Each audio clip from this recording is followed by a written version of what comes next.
As part of our holiday festivities, Colonel Hoffman wanted us to have a chariot race amongst the troops. What you see here is me planning with my soldiers who's going to be at what station and who's going to, how we're going to effect the handoffs to get around the course the fastest way possible. The helmet that you see me wearing was put together by one of my soldiers. They figured if I was going to riding a chariot, I needed to at least look like a gladiator. I more thought I looked like Marvin the Martian from the Bugs Bunny days, but one of my soldiers was able to find that helmet, and I think they broke apart a broom and attached the head of the broom to the top of the helmet to create a gladiator helmet. This will be out here about where you see that one line that goes across in front of that one Connex. The course goes straight down that road until you run into a gate and you must turn. You can only turn one direction. Please go that direction. After you round the bend, well, I should say before you get to that, there is a small obstacle in your way that you must negotiate.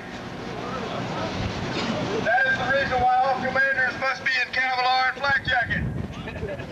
After you negotiate the obstacle and you go through that, you will hook the left and go around and return up the road and go right in front of the factory. Do not run over any SPs, any locals, or anything. You will not get any bonus points at all. So each troop put together their own chariot. Of course, I may have had a slight advantage as I owned the mechanics for the squadron. Each troop had their own mechanics, but I had the bigger group of mechanics for the headquarters troop. And so my guys were able to put together a chariot. The idea was that every vehicle be propelled by manpower, and then each troop commander was to ride in the chariot and be pulled around the course. It's probably about a half-mile or three-quarter-mile course by soldiers. So we all set out relay stations, had our soldiers manning each relay station, and we would get pulled from station to station and passed off around the course. And here comes Headhunters Troops' first heat race victory. We defeated Headquarters Battery, and subsequently we came in second place overall. It's kind of a hollow victory as the Howitzer Battery had some maintenance problems, so they didn't make it all the way back around.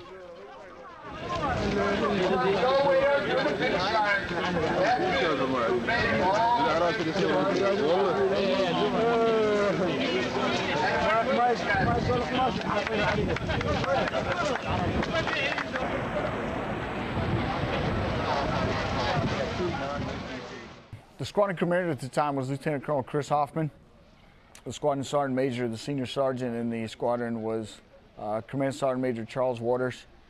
And they went to any lengths possible, every length possible. No obstacle got in the way of them providing a great time for us during the holiday season. Yes, we had our mission to secure our part of the city of Baghdad, but we spared no expense in making sure that Colonel Hoffman soldiers and Sergeant Major Waters soldiers had everything they needed to enjoy this time of year, away from our families, away from home, and in a difficult situation in Iraq.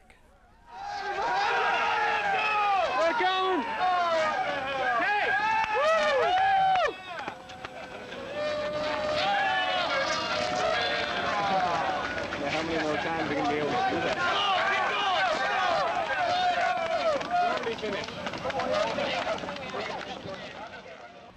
The 2nd Cavalry Regiment was established by Congress in 1836, and through the years, of course, as time has gone on, we've evolved from the horse cavalry of the early days through the early mechanized cavalry in World War II to now where the 2nd Cavalry Regiment is a light cavalry regiment outfitted with Humvees and light artillery.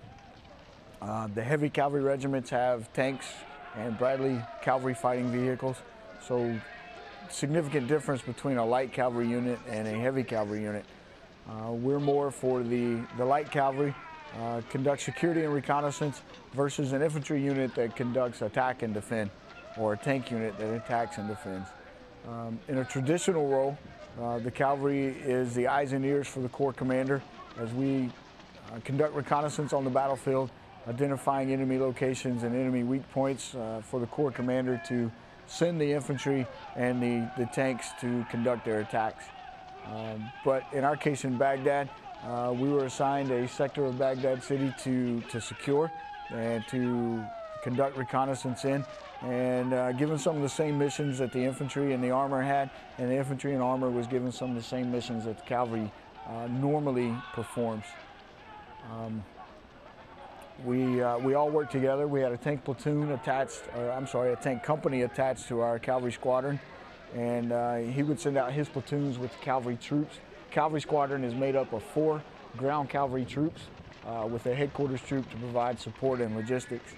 So each one of the ground cavalry troops normally had a tank platoon on standby when we were out conducting missions, that we could bring the platoon out in a situation that required more heavy presence than what we could provide with our Humvees and light weapons.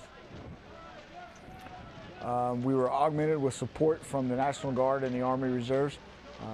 In a normal situation, the National Guard works for the governor of the state, and they conduct whatever missions the governor of whatever state they're from gives them.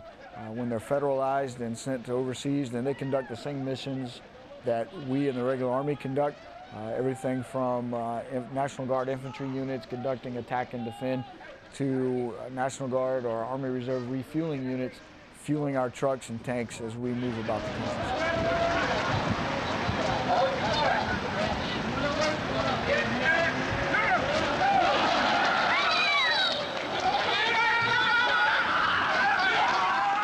The Iraqi contractors that we had working on the base camp providing maintenance and other services for us, we also allowed them to put together a couple teams, and they took the first place motorcycle and the second place Chariot and had their own Chariot race. Most of them told us they'd never seen anything like this, and they really enjoyed the festivity and the fun we were having. So we gave them a chance to get out and be competitive and enjoy in our partying and our celebrating a little bit as well.